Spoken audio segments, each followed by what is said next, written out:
Hi, welcome to my podcast, Talking Travel with Wendy. I travel the globe interviewing really cool people in small hospitality and tourism businesses. Join me each week as I discover and share something or someone new with you. You can find more at www.travelwithwendy.net. And remember, it's always an adventure when you travel with Wendy.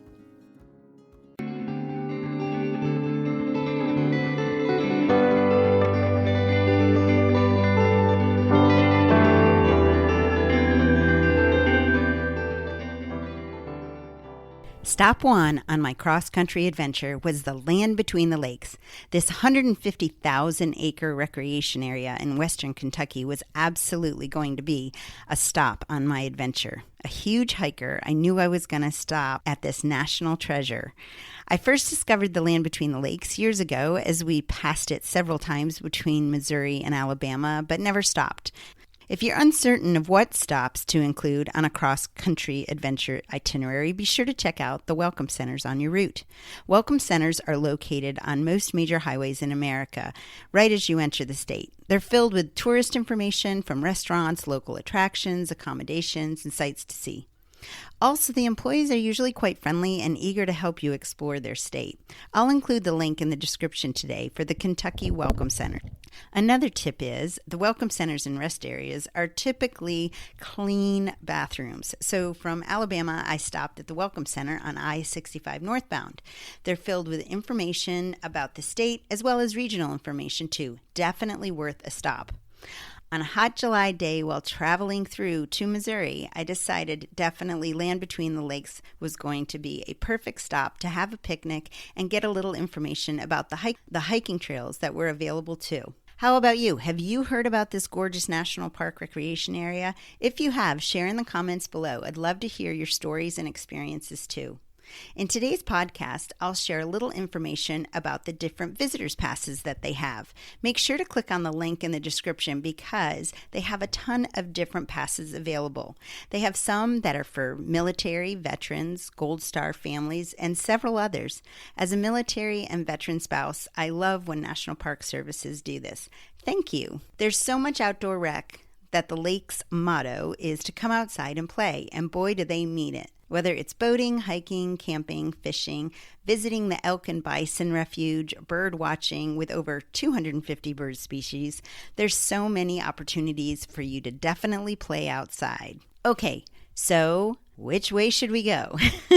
As a hiker, I was thrilled to find out there is almost 100 miles of trails in the rec area.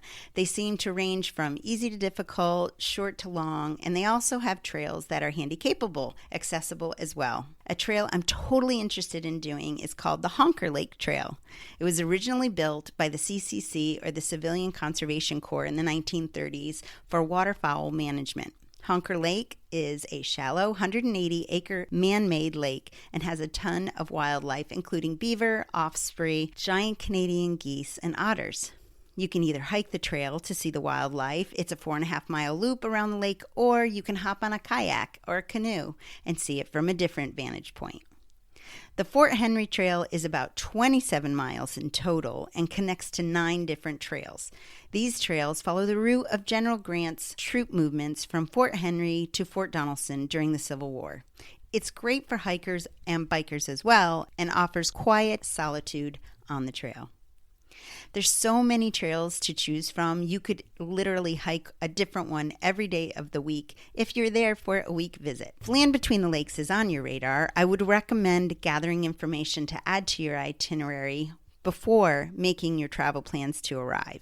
The website has a ton of information. I'll include that below, as well as a downloadable PDF brochure. Be sure to visit their website and also check out their Facebook page for upcoming events. You can also stop by and visit the Golden Pond Visitor Center and Historical Center to learn a little bit about their history. There's a planetarium and a laser show too.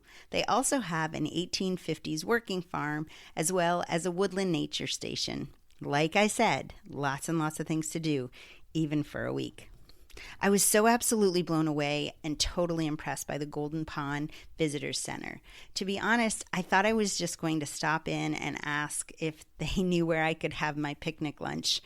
somewhere and find out a little information. And I was happily surprised to find a wonderful tribute to the people who lived here and the changes that have occurred on the land between the lakes over the years. If you explore the peninsula, it is over 170,000 acres of forest and wetlands and 300 miles of shoreline. You'll be busy for a while.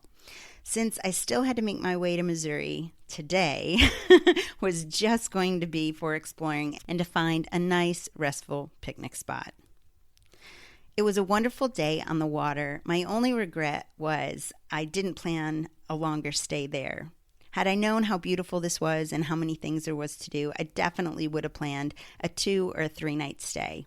I will be returning and staying for longer. The land between the lakes is just a little over 3 hours from Huntsville, Alabama, and just under an hour and a half from Nashville, Tennessee.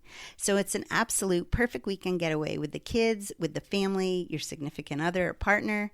You can lock up the cell phones, disconnect, and reconnect to nature. Thanks so much for joining me here today. My podcast helps support small businesses and share authentic experiences around the globe. Remember to like, follow, and share my podcast. I'm also on Facebook, YouTube, and Instagram. If you're interested in traveling the world, check out my website, travelwithwendy.net. Thanks again for listening. It's always an adventure when you travel with Wendy.